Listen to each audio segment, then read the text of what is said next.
हाय दोस्तों, मैं सी Ashish Sharma, chairman VSI Jaipur. और आज आप लोगों को मिलवाने वाला हूँ हिमांशी लोढ़ा से, जिसने एसीसीए सितंबर 25 एग्जाम में स्किल लेवल एग्जाम जो फाइनेंशियल मैनेजमेंट का है, इसमें 90 मार्क्स के साथ में ऑल इंडिया रैंक 2 और वर्ल्ड वाइड रैंक 6 स्कोर किया है। तो very very congratulations Himanshi. Thank you, sir. कब पता चला तुम्हारे को रैंक के बारे में? The result was announced earlier, but I came to know about the rank after 7 to 8 days.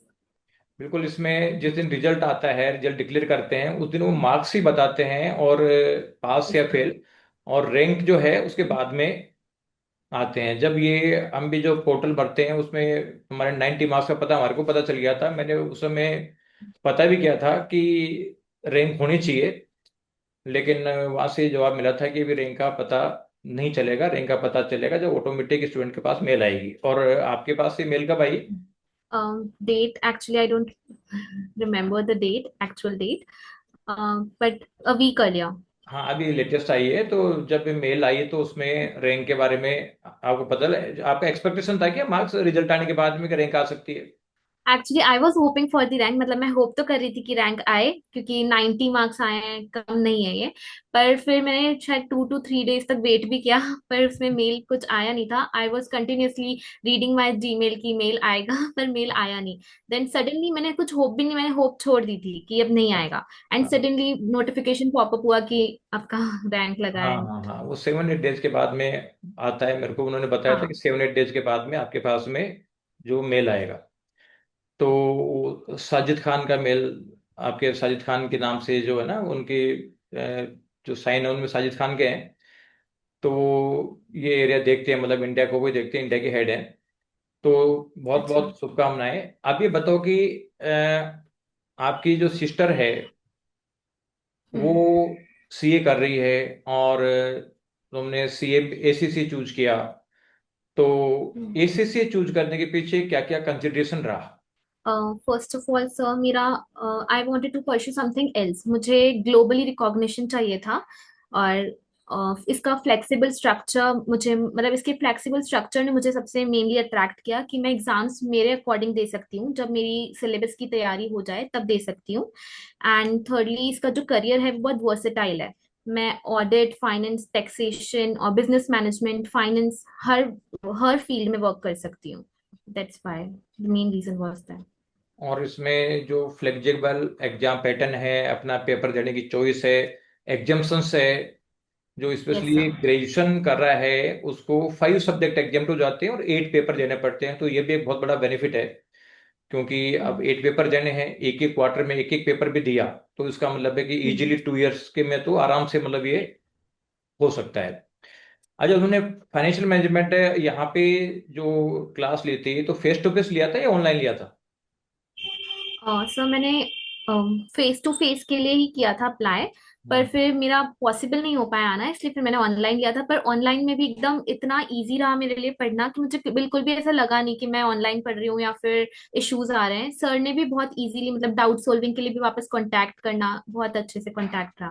हाँ, नहीं, वो तो अपना तो ऑनलाइन का पैटर्न भी फेस टू फेस की तरह ही है, क्योंकि जो फेस टू फेस के साथ यस सर। ऑनलाइन होती है लिमिटेड स्टूडेंट्स को लेके चलते हैं, जिससे कि 1-to-1 डाउट हो जाए। सबसे प्रॉब्लम क्या आती है कि ये जो ऑनलाइन क्लासेज है ना, उसकी सबसे बड़ी प्रॉब्लम है कि टीवी की तरह है। ज्यादातर क्लासेज में टीवी की तरह दिखा देते हैं और बाद में मतलब डाउट्स आते हैं तो उसका सोल्यूशन नहीं होता। लेकिन अपने तो बिल्कुल लिमिटेड बच्चे होते हैं, तो डाउट सोल्यूशन तो पहली प्रायोरिटी में होता है कि एग्जाम तक डाउट सोल्यूशन हो जाए, तो उससे अच्छा मार्क्स मिल जाए।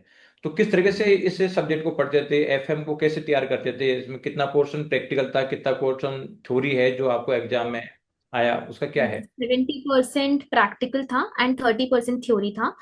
एंड मेरा एक्चुअली थ्योरी कंपैरेटिवली वीकर है प्रैक्टिकल सेक्शन से। तो लाइक मैंने प्रैक्टिकल सेक्शन पे ज्यादा वो ध्यान दिया।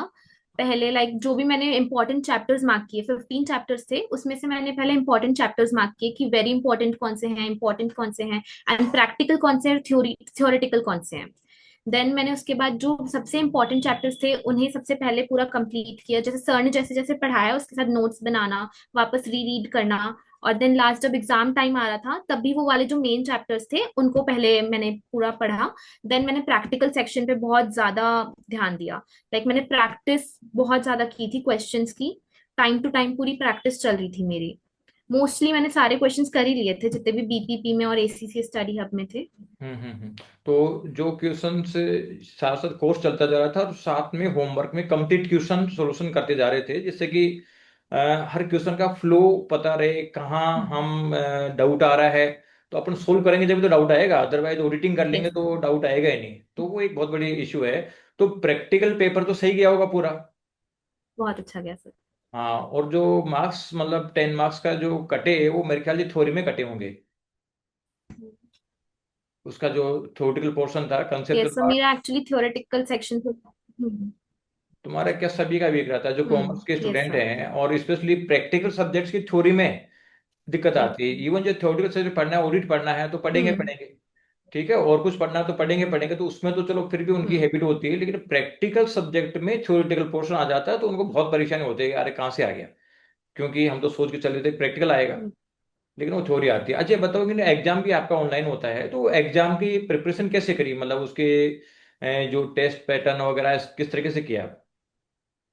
सर मैंने जो भी क्वेश्चंस जो मैंने प्रैक्टिस किए थे, भले ही वो थियोरेटिकल हो या प्रैक्टिकल, मैंने सबको एक्सेल पे लिख के या फिर शीट एक्सेल शीट्स आती हैं उन पे लिख करके पूरा लैपटॉप में टाइप करके प्रैक्टिस की, ताकि मेरी स्पीड बढ़े और टाइम मैनेजमेंट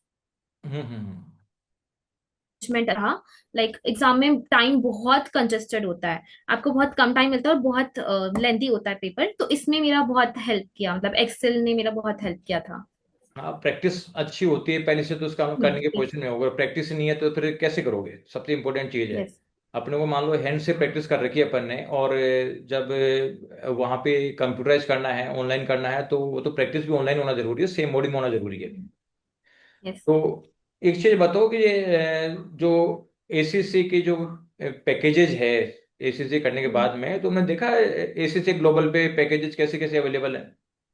यस सर।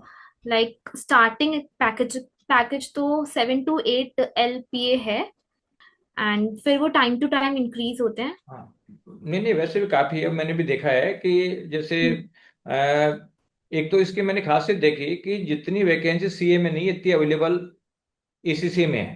ठीक है, मैंने एसीसी ग्लोबल देखा। अब चाहे सर्च करना कि मेरे को जयपुर में चाहिए, पता चलेगा जयपुर में भी एट टाइम 10 वैकेंसी मिल जाएगी, और 10 वैकेंसी भी ऐसी मिलेगी कि जो एमएनसीज की हैं, और जिसमें हम्म। पैकेज जो लेवल है 10 से 15 16 18 लाख तक के भी पैकेजेस इजीली मिल जाते हैं। आप देखोगे ना उसमें इजीली मिल जाएंगे। चाहे अपने को कई बार लगता है कि एसीसी थोड़ा पैकेज कम होगा, लेकिन वास्तव में पैकेज कम नहीं है। हम्म। मैंने जब एसीसी जो ये एसीसी वाले मेरे पास आए थे और कहते थे आप गोल्ड पार्टनर या पार्टनर बन जाओ हमारे, तो मैं पहले ध्यान देता नहीं था। फिर उन्होंने पैकेजेस दिखाए ना कि देखो ये एटी टाइम खोलो आप। जयपुर में मेरे को 10 वैकेंसी दिखाई, 10 पोस्टिंग। तो हम्म। जयपुर में 10 पोस्टिंग है तो मैं कि एक पोस्टिंग में एक भी स्टूडेंट, एक भी पर्सन कैंडिडेट हुआ, होता है किसी में 10 हो, किसी में 5 हो, किसी में 2 हो, तो मैं क्या 10 तो एट टाइम अवेलेबल है, तो सीए की नहीं मिलती। और पैकेजेस देखा कि साहब पैकेजेस एमएनसीज में किसी के 15 लेगा, किसी का 17 लेगा। तो ये पैकेजेस भी बहुत बढ़िया पैकेजेस है एसीसी के, और ये बहुत यस सर। अच्छा फ्लेक्सिबल कोर्स है। तो कई बार मैं जो स्टूडेंट कई आते हैं और सीए फाउंडेशन में सब 4 अटेम्प्ट दे लिया, वो सब 4 अटेम्प्ट दे लिया, 5 में देना चाहता हूँ। और भाई तो क्यों जाना चाहता है यार? ऐसे एसी से जैसा कोर्स है जिसमें एक ही पेपर करके पास कर सकते हो, तो पास करना कितना इजी है, जिसमें यस सर। मतलब आप अटके हुए हो एक चीज सोच के कि मेरे को करना है। तो एक बहुत अच्छा अल्टरनेटिव जो है ये सीए, और सीए का बहुत अच्छा अल्टरनेटिव जो है एसीसी है। और अगर वैल्यू भी डाउन हो तो अपन सोचें, लेकिन वैल्यू भी बराबर है, यस एसीसी सर। का वैल्यू भी बराबर है। और इजीली कोर्स हो जाता है जब सेम मेहनत पे, या जैसे मान लीजिए सेम रिटर्न के लिए कम मेहनत करना पड़ेगा, उससे अच्छी क्या बात हो सकती है? और यस अच्छा सर। वैल्यू मिलता है।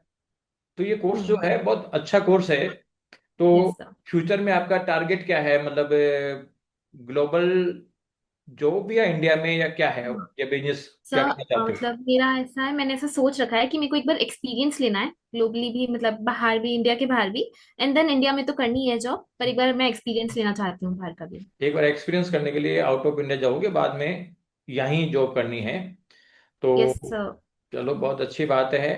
और ये बताओ कि जो एसीसी है, तो और भी कोई फ्रेंड्स कर रहे हैं आपके एसीसीए जो आपके टच यस में हो? सर। Yes sir. कर रहे माय हैं? कजिन। हाँ। कजिन कर रहे हैं? यस हाँ, सर। तो स्टूडेंट्स को क्या कहना चाहोगे कि एसीसी के बारे में, कि करना चाहिए कि नहीं करना चाहिए? सर आई तो हाईली रिकमेंड कि एसीसीए करना चाहिए। इजी भी, मतलब फ्लेक्सिबली स्ट्रक्चर अच्छा है उसका। इजी तो कोई भी सब्जेक्ट नहीं होता, आप कोई भी कोर्स करो वो इजी नहीं होता। पर इसका फ्लेक्सिबल है कोर्स, इसलिए आप कर सकते हो। एंड सेकेंडली, आप कंसिस्टेंट रहो तो ACCA is a very good course. हमने कि आप बहुत बहुत बढ़िया। कम टाइम लिमिट में कर सकते हैं। टाइम लिमिट भी ज्यादा, मतलब टाइम ज्यादा नहीं लगता, 5 to 6 years। अगर आप कंसिस्टेंट हैं तो 2.5 to 3 years में आपका कंप्लीट हो जाता है। हाँ, मैक्सिमम है 2.5 ईयर, तो ये मान लो हाँ, 2 ईयर ये में भी हो सकता मैक्सिमम है। है। यस। मैंने एक चीज देखी कि हम्म। मतलब जैसे सीए का एग्जाम दिया, मान लो ये ग्रुप दे रहा है, 3 पेपर दिए, 3 में से 2 में मोर देन 50 आ गए, एक में लेस देन 50 आ गया, तो हम्म। वो ग्रुप गया। इसका हम्म। मतलब उसको अगले फिर दोबारा 3 पेपर देने पड़ेंगे। और यस वही अगर सर। एसीसी का एग्जाम दे रहा होता, 3 पेपर और 2 में मोर देन 50 आ जाते, तो उसका मतलब 2 पेपर क्लियर थे, उसको एक ही देना पड़ता। एक ही देना तो ये पड़ता। Yes sir. बेसिकली ये जो है एसीसी, इजी नहीं है, लेकिन इसका फ्लेक्सिबल स्ट्रक्चर है, जो यस एग्जामिनेशन का सर। जो सिस्टम है वो वास्तव में बहुत अच्छा है, और प्रैक्टिकल सिस्टम है, जिसमें कि स्टूडेंट अननेसेसरी नर्वस भी नहीं होता, और हम्म। उसका ये प्रोफेशनल कोर्स भी हो जाता है, वैल्यू भी उतना बन जाता है, और एक बहुत अच्छा करियर पाथ उसके लिए बन के आता है। जो हम्म। सीए के अंदर ये थोड़ी कमी फील की जाती है कि मतलब वो कभी एक में फेल होता है, कभी फिर दूसरा देता तो फिर तीसरे में फेल हो जाता है, कभी किसी में पास होता है, किसी में फेल होता है, और उसके चक्कर में उसका ग्रुप भटका रहता है और वो दिक्कत आ जाती है। तो हम्म। चलो, बहुत अच्छा है। तो कुल मिला के स्टूडेंट्स को ये सलाह दोगे कि एसीसी करना चाहिए, और यस सर। एसीसी को, और काफी स्कोप भी बढ़ रहा है। मैं देख रहा हूँ साउथ में तो इतने लोग एसीसी कर रहे हैं, जितने सीए नहीं कर रहे उससे ज्यादा साउथ में एसीसी कर रहे हैं। यहाँ पे भी ट्रेंड जब आ गया, जब अपन गोल्ड पार्टनर बने थे, जब सिल्वर पार्टनर बने थे बिगिनिंग में, उस समय यहाँ पे बच्चों का क्रेज नहीं था। अब धीरे धीरे करके स्टूडेंट सीधे डायरेक्टली खुद ही आते हैं कि हम एसीसी करना है। तो यस सर। वास्तव में एक बहुत अच्छा स्कोप बढ़ रहा है। जब बच्चे इनके क्लियर होते हैं पहली बार में, तो बहुत खुशी होती है कि हाँ चलो यार, ये अच्छा है, बच्चा अननेसरी अटक नहीं रहा। कि अदरवाइज मैंने ऐसे कई केस देखे हैं कि पता चलता है 3 सब्जेक्ट में 90+ है और एक सब्जेक्ट में अटक गया, चलो ठीक है। फाउंडेशन जैसे में तो एग्जाम्शन में नहीं मिलती, इंटर फाइनल में हम्म। एग्जाम्शन मिल जाती है। लेकिन फिर भी क्या है, ये बहुत बढ़िया तुम्हारा डिसीजन है, और अच्छा है। लोगों को मोटिवेट करो एसीसी करने के लिए, और एसीसी करेंगे तो उनका थोड़ा और इजी करियर बनेगा। तो Himanshi, very very thank you again, बहुत बहुत थैंक यू। शुभकामनाएं। हम चाहते हैं कि आप लाइफ में बहुत आगे बढ़ो। Thank you. Thank you. Okay बेटा।